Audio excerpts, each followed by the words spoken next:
গাছে গাছে এত কাঁঠাল, আর কয়দিন পরেই এই কাঁঠালগুলো পেকে রসালো হবে। কাঁঠাল হচ্ছে আমাদের বাংলাদেশের জাতীয় ফল। কাঁঠাল এমন একটা রসালো ফল বা এমন একটা মধুর ফল যে কাঁঠাল কেউ কখনো কিন্তু লুকিয়ে খেতে পারে না।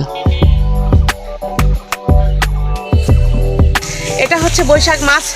বৈশাখ মাসে দেখুন কাছে কাছে কত আম, কত আম আম আম আম খাই না খাই, কিন্তু আম আম দেখে শান্তি, কলিজা শান্তি। এত আম এত আম এত আম এত আম।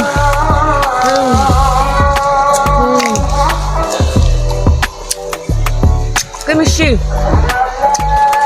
মিষ্টি।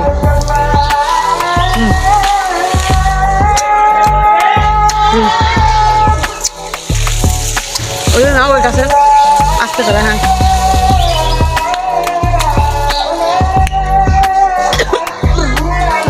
নাও।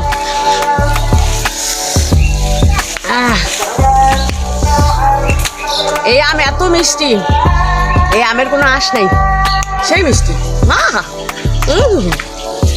সেই মিষ্টি স্বাদ।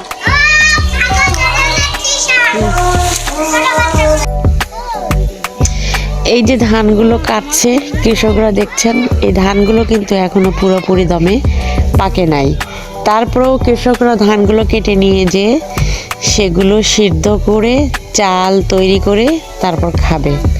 কারণ এখন যদি বর্ষা শুরু হয় তখন কিন্তু এই ধানগুলো ডুবে যাবে।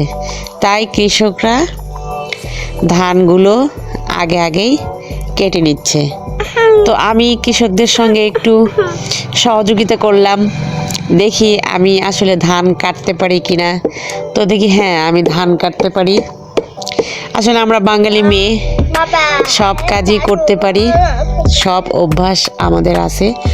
যখন যে পরিস্থিতি তখন আমরা সেই পরিস্থিতিকে মানিয়ে নিতে পারি।